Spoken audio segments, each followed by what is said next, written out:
Olen kannonkoskelainen Aino Erkkilä, 83, omintakeinen tarinankertoja.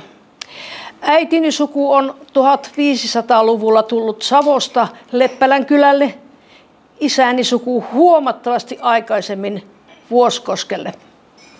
Molempien vanhempien kasvu ja työympäristö on ollut entisen sotilasvirkatila Hilmon ainutlaatuinen elämänpiiri.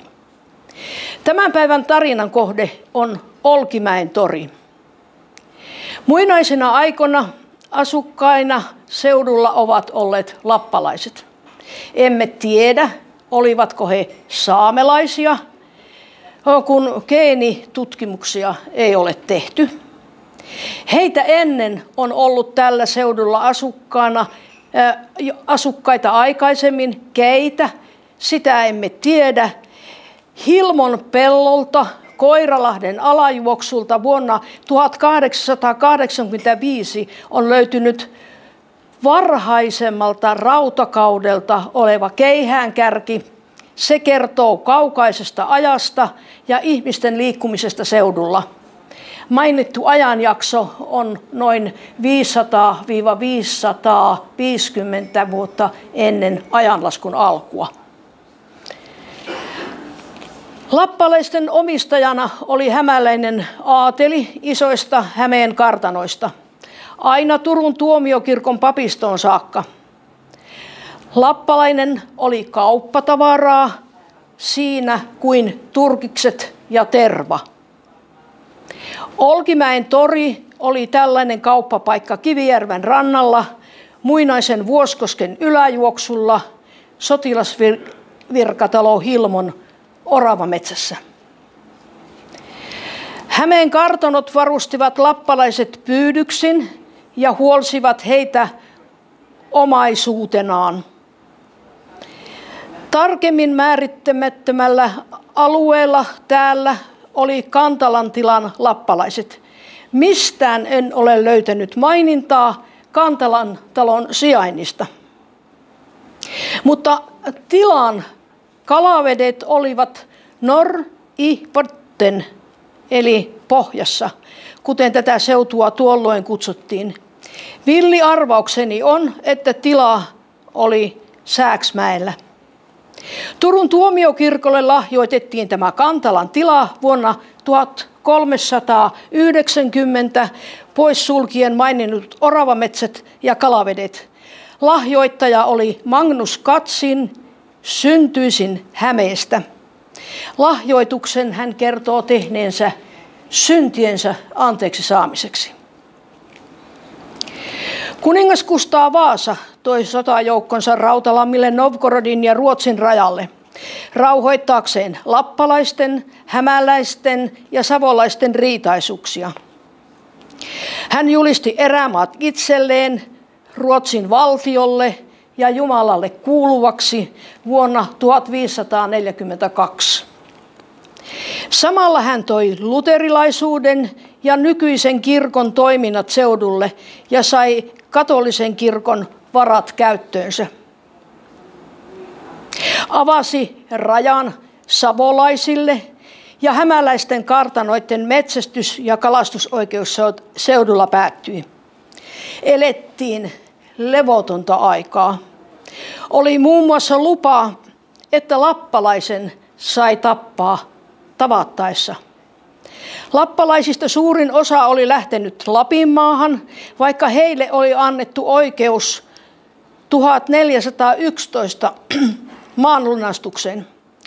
Seudulle jäi maata hankkineet kuninkaan lappalaiset ja savolaiset asettuivat uudisasukkaiksi hämäläisten eräsijoille. Tapahtumat eivät käyneet sormia napsauttamalla. Kun heimoriidoista oltiin päästy, tilalle tuli uskon asioiden käsittely.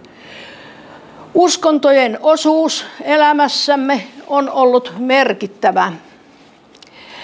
Lappalaisilla oli luonnonuskonnot. He uskoivat aurinkoon, taikoihin ja uskomuksiin. Hämäläisillä oli virallisena uskontona roomalaiskatolisuus ja savolaiset olivat ortodokseja. Kiroukset ovat ryydittäneet kulttuuriperimäämme.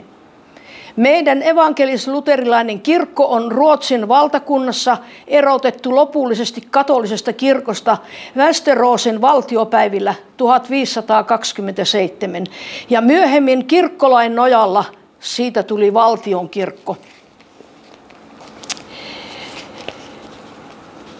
Vanhojen asuinpaikkojen hahmottaminen on Kannokoskella haastavaa. Kivijärven vesireittiä on muokattu Kinnulan miesten toimesta helpon pellonsaannin toivossa avaamalla Potmonjoki, josta seurasi vedenpaisumus Pudasjärven ja Hilmonjoen alajuoksulla. Vedet ovat kaiketi parhaimmillaan tulleet Pudasjärvestä kohti 2 reittiä Vuosjärveen.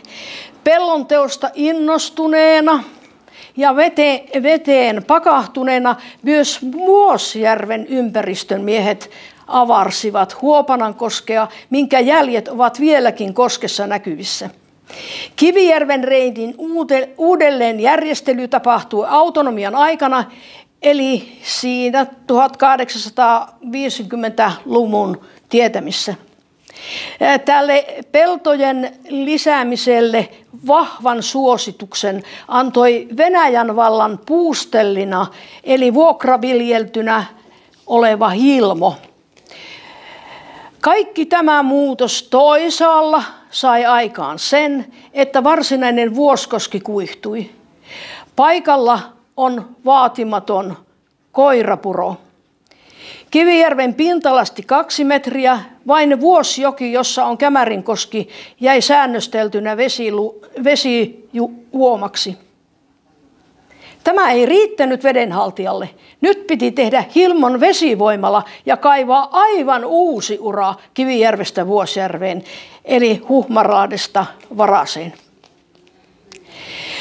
Tänään uskonnoista on vuorossa luonnonuskonnot ja retki Olkimäen torille, jonka laidalla seitä kääntää katsettaan itäänpäin ja liikuttaa peräpuoltaan maltillisesti. Seitaa ei saa lähestyä sen liikkumisen vaarallisuuden vuoksi. Suussa seitä pitää makupalaa. Tarina ei kerro, mihin se on sitä viemässä. Saattaa olla, että meidän seitä tekee ennustuksia paremmaksi, siis pelkiksi hyviksi asioiksi. Ainakaan minä en ole ikinä kuullut pahoja asioita siltä pyydettävän. Joku ortodoksi pappi, mahdollisesti munkki, on lukenut sille ennustuksia ja Raamatun lauseita. Pyhillä paikoilla ei Kannonkoskella ole tapana käydä, lukuun ottamatta Valamon munkkien hautapaikkaa. Retkipaikkojen runsasta määrästä huolimatta. Ehkei meillä ole halua, tai sitten se on tiedon puutetta tuntea historiaamme. Hyvää ja mielenkiintoista luontoretkeä kaikille. Kiitos.